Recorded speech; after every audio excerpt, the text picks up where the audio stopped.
Assalamualaikum warahmatullahi wabarakatuh.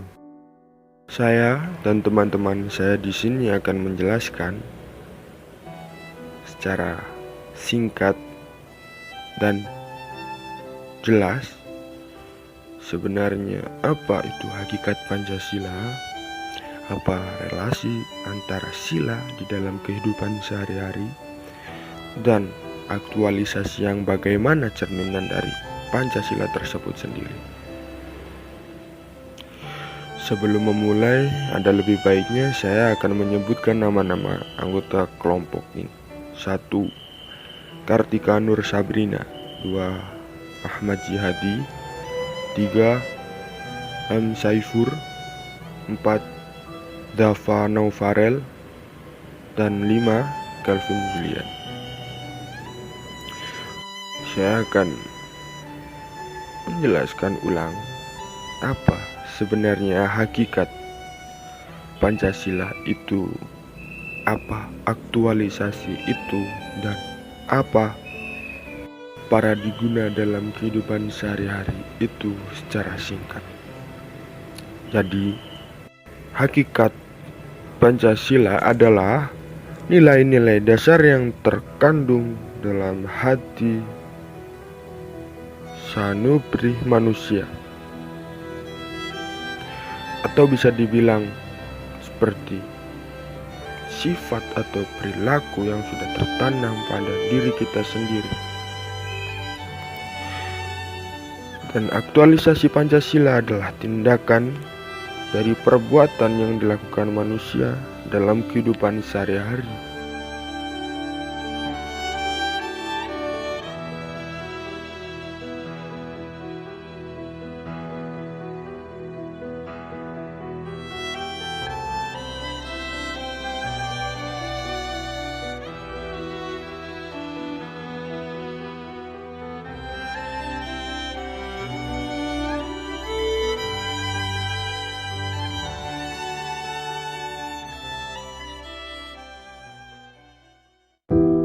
Yang pertama, hakikat Pancasila.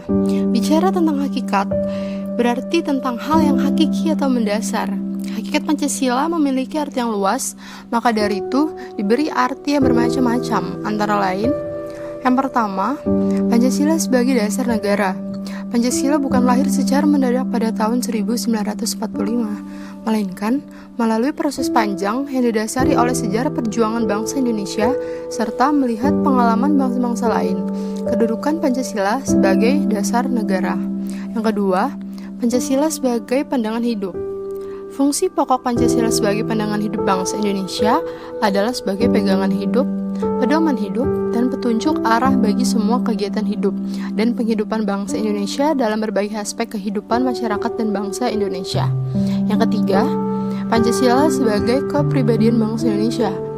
Kepribadian artinya gambaran tentang sikap dan perilaku atau amal perbuatan manusia yang khas yang membedakan dengan bangsa-bangsa lain.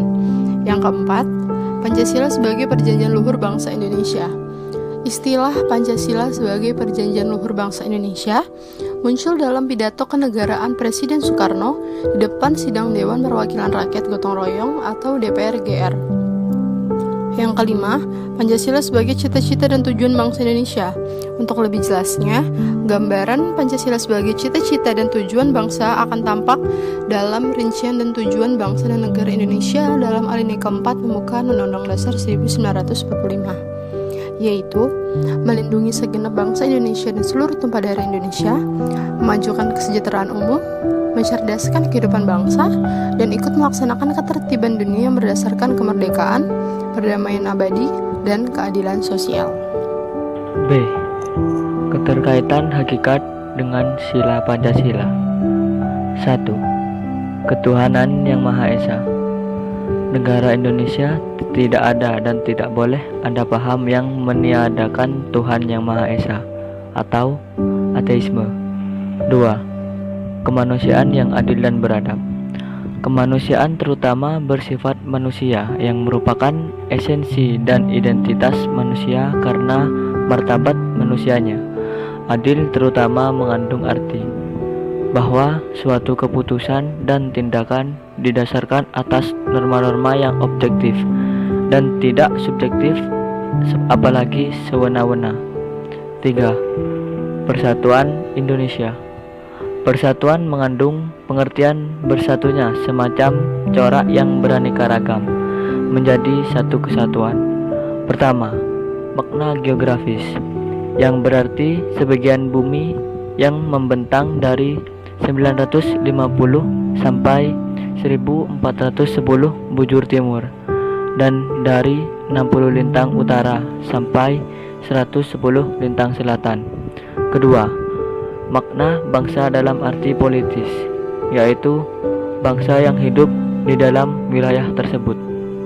4. Kerakyatan yang dipimpin oleh hikmat kebijaksanaan dalam permusyawaratan atau perwakilan. Kerakyatan yang dipimpin oleh hikmat kebijaksanaan dalam permusyawaratan perwakilan berarti bahwa rakyat dalam menjalankan kekuasaannya melalui sistem perwakilan dan keputusan-keputusannya diambil dengan jalan musyawarah yang dipimpin oleh pikiran yang sehat serta penuh tanggung jawab, baik kepada Tuhan Yang Maha Esa maupun kepada rakyat dan wakilnya. 5. Keadilan sosial bagi seluruh rakyat Indonesia.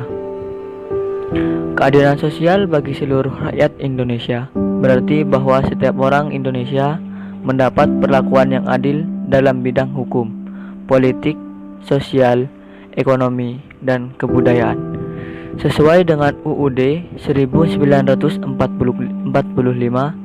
makna keadilan sosial mencangkup pula pengertian adil dan makmur.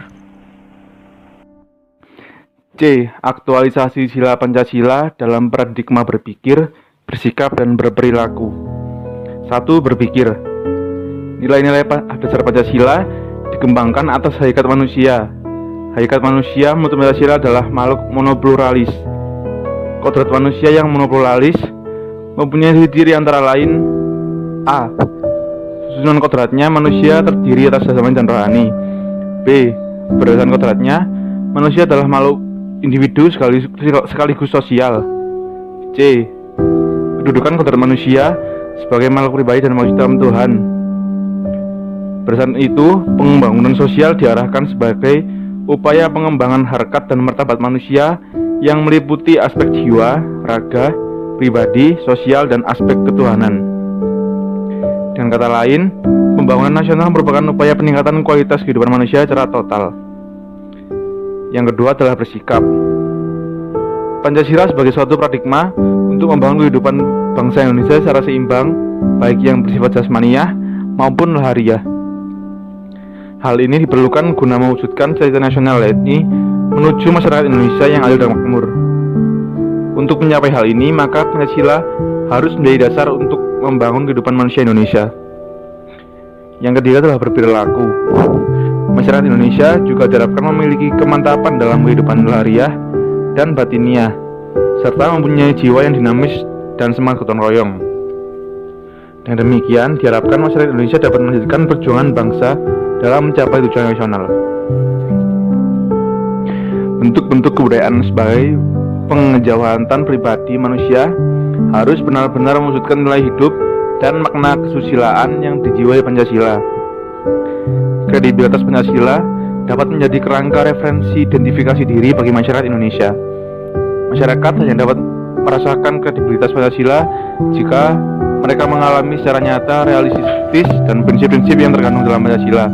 Misalnya, penghormatan sebagai manusia yang utuh, perlakuan secara manusiawi, mengalami solidaritas sebagai bangsa karena semakin berkurangnya kesenjangan ekonomi dan budaya, kesempatan untuk berpartisipasi dalam kehidupan politik, serta merasakan kesejahteraan yang layak sebagai manusia.